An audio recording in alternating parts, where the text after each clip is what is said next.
Bon, donc, le premier principe de l'éco-conception. Alors voilà, on y va avec la page et moi, je vais me réduire dans le coin. Déterminer les besoins d'espace en éco-conception. En fait, c'est vraiment ces éléments, les trois principes de l'éco-conception servent à déterminer des espaces efficaces. Et le premier, c'est celui qui est le plus important pour donner un grand effet, le plus gros effet possible sur l'environnement, c'est confiner. Donc, le premier principe, confiner. Aménager dans un volume restreint.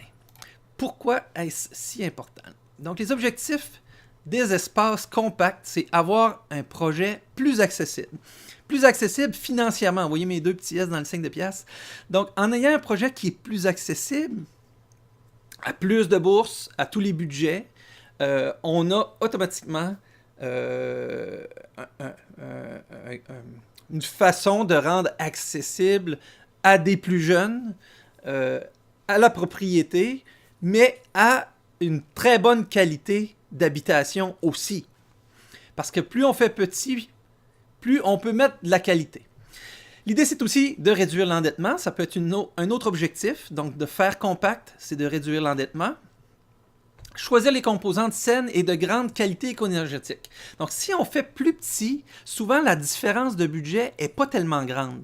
Mais de faire plus petit va nous libérer du budget pour mettre de la qualité, mais pas juste de la qualité, pas de la qualité de luxe, là, pas mettre du marbre à la place de la céramique. L'idée, c'est de mettre de la qualité écologique, éco-énergétique. Donc, des produits qui vont être sains. Sain, tout le long de ce que je vais vous expliquer, ça veut dire sain pour nous, les occupants de l'habitation. Donc, sain pour les personnes, sain pour l'environnement, donc qui ne dégage pas de COV, qui a nécessité une plus petite empreinte à sa création. Et puis éco-énergétique, ben là on a tout le côté du rendement énergétique. Donc ça peut toucher des composantes de finition, de construction, de structure, mais aussi les équipements. L'autre objectif de créer Compact, c'est se libérer du temps dédié à l'entretien. Plus c'est petit, plus c'est facile à entretenir. Plus c'est petit et on va avoir choisi des produits de qualité, moins on va avoir d'entretien. Et selon notre budget, ce que je voulais dire aussi, c'est que l'entretien, c'est aussi la rénovation, en fait. C'est que plus vous allez avoir fait une petite construction de qualité, plus vous allez moins vous allez avoir besoin de rénover. Et le jour où vous allez rénover, ça va coûter aussi moins cher. Donc, sur toute la durée de vie de la construction, l'entretenir, le rénover va aussi coûter moins cher. Et puis, évidemment, faire sa part contre les changements climatiques en utilisant moins de matériaux et d'énergie.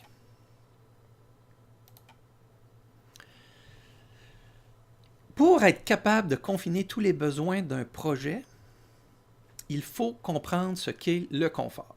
Parce qu'on se dit, ouais, mais on va faire plus petit, ça sera pas confortable, j'aimerais pas ça, je serai jamais capable de mettre tous mes besoins dedans. Eh bien, oui, c'est possible. Mais aujourd'hui, pour comprendre le concept que c'est possible de construire petit et d'être bien dedans, il faut comprendre c'est quoi la notion de confort et se l'intégrer comme il faut, voir par rapport à nos valeurs si ça fonctionne bien.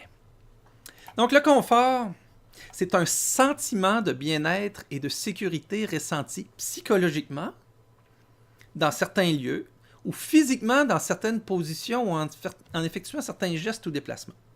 Donc c'est psychologique le confort, mais c'est aussi physique. Et puis je vous ai préparé quelques exemples pour intégrer ce que je vous dis ici. On y va avec ça. Donc, la notion de confort est sous 3 aspects. Donc, en situation statique. En situation statique, ça veut dire immobile, assis dans un sofa ou à un poste de travail, à un bureau comme ça, ou debout en cuisinant, par exemple. On est assez statique, on bouge les bras, on bouge les mains, on se déplace moins. En situation dynamique, là, c'est vraiment en mouvement dans un espace. Donc, en entrant dans le bâtiment, en se déplaçant dans un escalier, ou encore en se déplaçant, en ayant besoin de grimper, en essayant d'avoir accès à du rangement. Puis avec le besoin de conserver une distance sociale appropriée. Donc c'est très important, même si on fait plus petit. Pas nécessairement, je vous parle pas nécessairement ici de maisons sur roues de quelques mètres carrés ou de quelques pieds carrés. Je vous parle ici de petits bâtiments, de plus petits bâtiments, idéalement, optimum, efficace. Et ça sera le deuxième point que je vous montrerai à la prochaine, au prochain cours. Avec le besoin de conserver donc une distance sociale, être capable d'être maître de sa bulle. Vous voyez, je suis pratiquement dans la bulle avec la personne. Maître de sa bulle, pouvoir gérer encore nos distances personnelles. Hein? Pas avoir un espace qui est tellement petit que le seul moyen d'être seul, c'est de quitter. Ben, il y a aussi d'autres façons de gérer la chose. Oui, c'est intéressant de ne pas s'enfermer, mais là, il fait -20 aujourd'hui. Tu ne peux pas t'isoler si longtemps dehors à aller réfléchir. Hein? Il faut que tu bouges, il faut que tu fasses une marche. Donc, c'est important. C'est un point important, donc, les distances sociales. Donc, pour avoir le confort, il faut avoir tous ces éléments-là. Il faut réaliser aussi que ce confort, les 3 éléments que je viens de vous montrer, est accessible à toutes les bourses. Hein, les éléments de confort, je viens de vous dire, c'est pas influencé par le budget. On parle de confort psychologique et physique. Hein, c'est pas le prix d'un meuble, par exemple, parce qu'on associe souvent le confort à la position assise dans un sofa. Mais ce n'est pas le prix qui va faire qu'il y aura une grosse différence de confort. Avoir un fauteuil complètement inconfortable, puis un fauteuil complètement confortable, on ne parle pas de passer de 100 à 100 000 $. Hein? Donc, c'est à toutes les bourses, on est capable de trouver le confort. L'autre élément, tous les types de matériaux. Toutes les dimensions d'espace. Le seul élément d'espace qui entre en jeu, en fait, là, c'est quand on a le côté social. Ou un espace tellement compact que là, on touche à tous les objets, on n'est pas capable de réaliser toutes les fonctions à l'intérieur. D'où l'importance d'étudier le processus. C'est davantage une question de... Vous pensez que c'est une question de quoi? Là, évidemment, sur Facebook, même si c'est en direct, il y a un délai. Je ne pourrais pas nécessairement voir quels sont vos commentaires, mais vous pouvez le marquer quand même dans le chat. Mais je vous le dévoile ici de toute façon. Qu'est-ce que vous pensez? Qu'est-ce qui est l'élément le plus important qui va faire qu'on va on va ressentir un confort psychologique et physique, peu importe le budget, les matériaux et les dimensions de l'espace? Bien, c'est le design. C'est tout l'art de la création, de l'agencement des espaces, réussir à les combiner, à marier plusieurs fonctions dans un espace, à designer un meuble qui aura des fonctions transformables facilement. Si c'est trop complexe, on le fera pas, on va se tanner, on va se dire non, c'est dans mes plates, ça va être trop petit parce que je suis pas capable de faire ma transformation facilement d'espace, je manque d'espace. Non, ben si ça prend quelques secondes, si c'est simple, ça se fait vite, le design peut vraiment régler tous les problèmes d'espace, en tout cas suffisamment pour faire des choix d'espace plus petits et atteindre tous les objectifs dont on a parlé tout à l'heure. Les meilleure qualité de produits, tout avoir les équipements nécessaires. Hein? Aussi, plus on fait petit, moins on a besoin d'un système de chauffage grand, moins il coûte cher, moins on dépense d'énergie. Ça a vraiment un impact très important de réduire, mais de réduire le volume aussi. Hein? D'ailleurs, le R de réduire, c'est le lien direct est en lien direct avec le premier concept le premier principe de l'éco-conception, donc de confiner. C'est alors une question de luxe. Le reste, c'est une question de luxe. Hein? Oui, on peut décider de se payer un espace plus grand, mais c'est un luxe parce que tous les autres besoins peuvent être répondus. Atteindre un confort en répondant à tous les besoins quand même. Donc, c'est pas un luxe nécessairement extravagant, mais c'est un luxe parce que ça dépasse les besoins essentiels. Ah, j'ai une petite erreur dans mon effet. Donc, selon vos valeurs et votre conscience, évidemment. Donc, les valeurs, c'est ce qu'on doit s'assurer qu'on comprend bien nos valeurs, là, qu'on les intègre bien avec l'idée du concept là, de nos besoins et de ce qu'on veut faire dans la vie avec notre projet d'habitation. Hein, par exemple, si on se limitait, si on utilisait seulement les besoins essentiels pour déterminer une maison, notre projet de maison ou de construction, bien, c'est évident, hein? Ça serait très simple, il serait vraiment très, très, très petit. Hein? Ça dépend vraiment beaucoup, beaucoup de la culture, de la façon dont on va adapter les besoins ou encore où on va se créer des besoins. Dans plusieurs autres pays, vous allez avoir, par exemple, les gens ne le créent pas le besoin d'avoir chacun une chambre. Ils sortent ensemble, ils trouvent ça complètement farfelu que les gens ne dorment pas dans la même pièce. Ils ont connu ça toute leur vie. Et c'est vraiment la culture et nos valeurs et comment on les ancre dans notre vie, dans notre projet. Alors, essayons d'envisager certains changements. Donc, en relativisant certains changements à notre mode de vie pour contenir le volume du projet et diminuer notre empreinte écologique. Donc, comment est-ce qu'on pourrait faire ça? Par exemple, le premier point, une chambre par personne. Ça touche à ce que je viens de dire là, il y a quelques instants. Donc, en fait, même ici, en Amérique, ça fait pas longtemps là, qu'on crée comme besoin essentiel dès la naissance que chaque enfant ait sa propre chambre. En fait, on vit très bien à plusieurs enfants, à deux, dans une chambre. C'est à l'adolescence que ça devient un petit peu plus difficile. Donc, ne serait-ce que de gagner du temps, d'envisager comment les espaces vont se gérer, ça peut être une option, donc de ne pas nécessairement faire une chambre par personne. Un îlot et un comptoir déjeuner. Donc, si j'ai une aire ouverte avec une table de salle à manger à 3 pieds de mon îlot, est-ce que ça vaut vraiment la peine de prendre de l'espace de circulation, de prendre de l'espace de plus pour avoir un comptoir lunch qui est juste à côté, qui prend des chaises de plus, qui prend de la place? Est-ce que ça vaut la peine? C'est à étudier. C'est à voir selon votre cas. Une salle de bain privée pour les maîtres.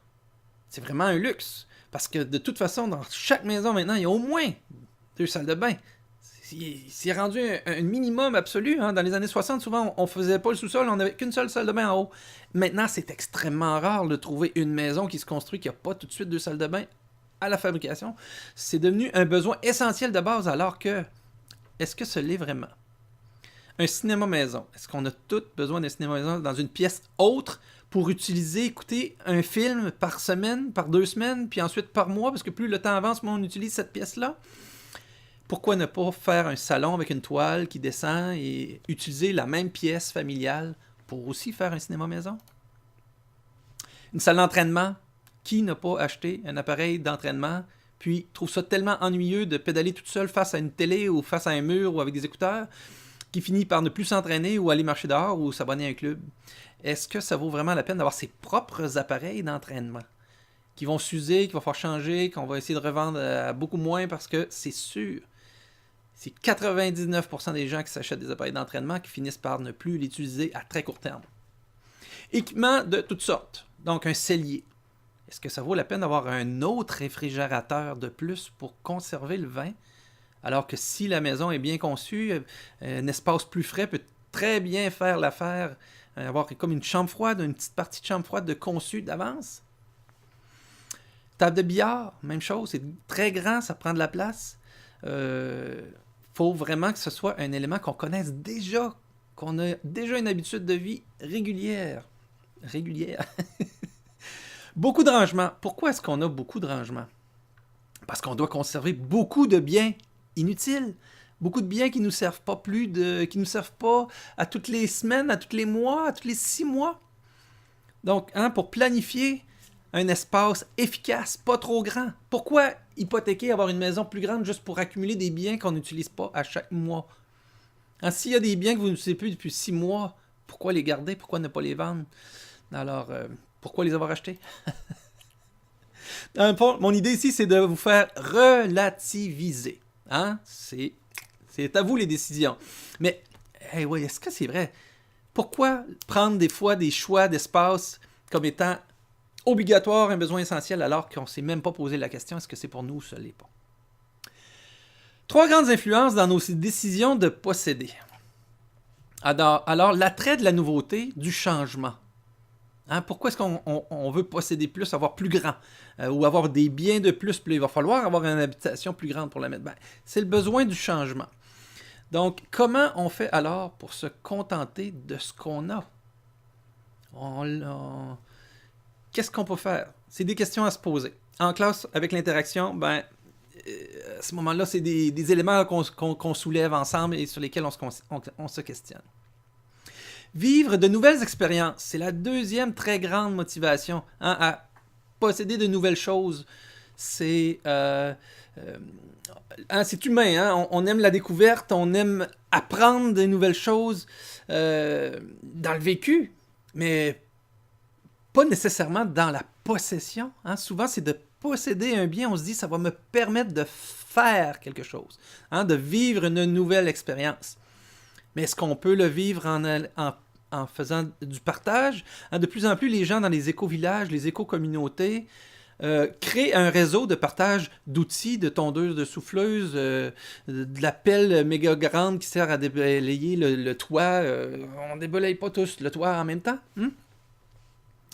Alors, comment on fait pour vivre de nouvelles expériences sans nécessairement posséder, accumuler des biens qui vont faire qu'on va devoir avoir des bâtiments plus grands? Et puis, un des grands points, c'est le contrôle de l'utilisation. Oui, on peut y avoir accès, on peut le partager avec d'autres, mais on aime donc pouvoir le prendre quand ça nous tente. Hein? Quand on est chez nous, on est rendu à passer à la tondeuse, on ne veut pas avoir à aller demander.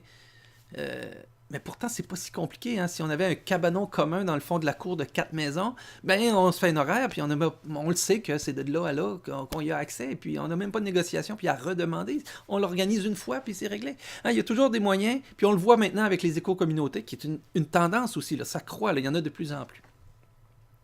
Donc, comment on fait alors pour avoir du contrôle ou contrôler le désir de contrôle?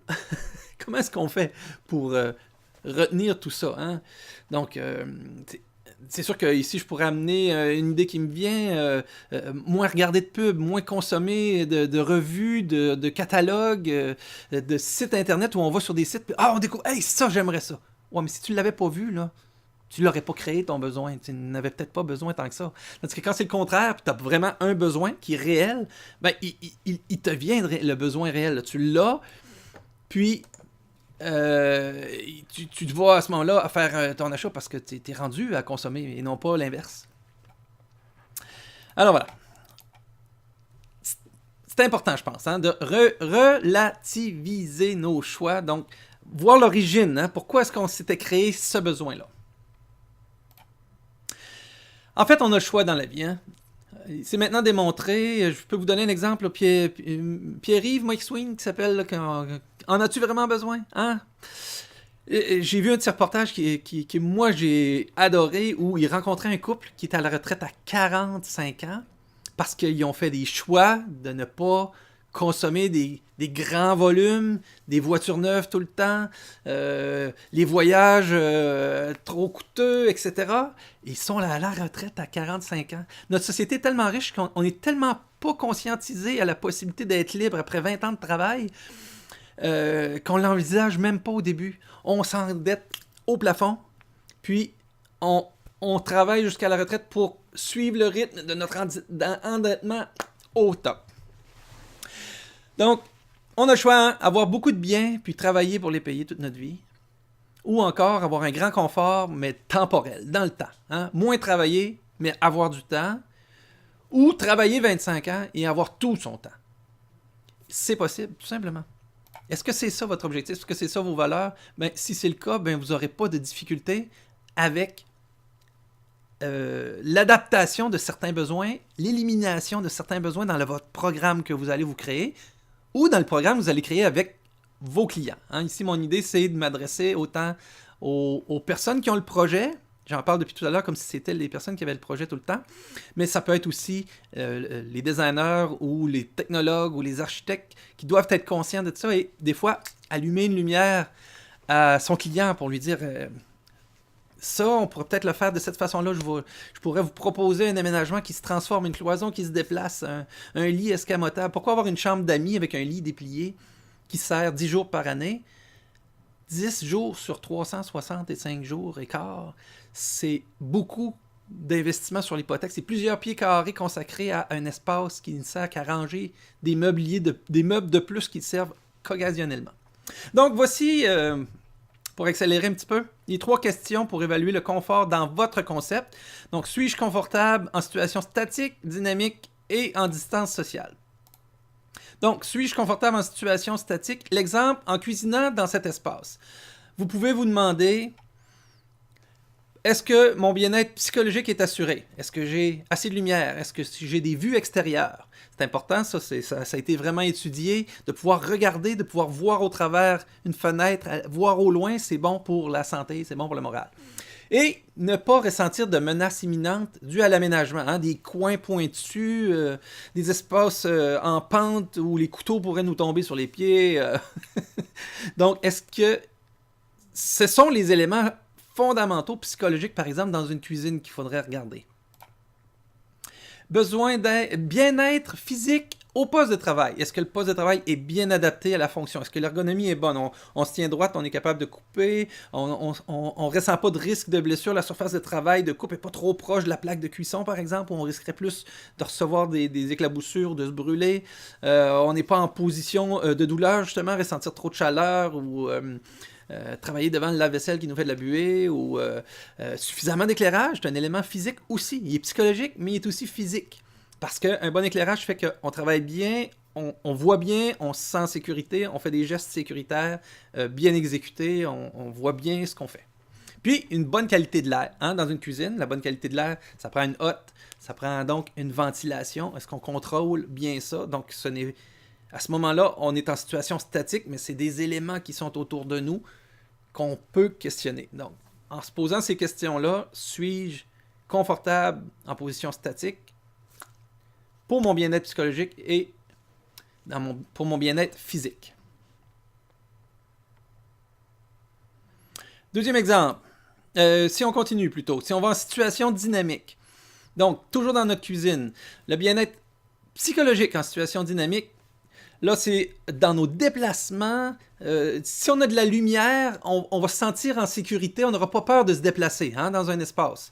On ne ressentira pas de menace non plus si on a un espace qui est assez ouvert, qui nous permet le mouvement, où on n'a pas peur de se frapper dans un mouvement. Tout à l'heure, c'était des mouvements plus courts. Proche d'une plaque de cuisson. Là, on parle de peut-être un corridor de circulation dans la cuisine, mais c'est du bien-être psychologique, ça, de ne pas tout le temps avoir l'impression que quelqu'un va venir nous frapper pendant qu'on est en train de manipuler avec des couteaux. Le bien-être physique en mouvement, est-ce qu'il y a une aisance? Est-ce qu'il y a de la place? Est-ce qu'on a quand même de l'ampleur? Est-ce qu'on a un accès facilement au rangement? Ou est-ce qu'on doit prendre des escabeaux chambranlants pour monter? Est-ce que l'espace de circulation donc, est sans risque pour une deuxième personne? Si la porte du four est ouverte, la porte du lave-vaisselle, les frigos, la porte est ouverte. Puis le bon éclairage aussi, l'éclairage vient un peu partout pour ces éléments-là.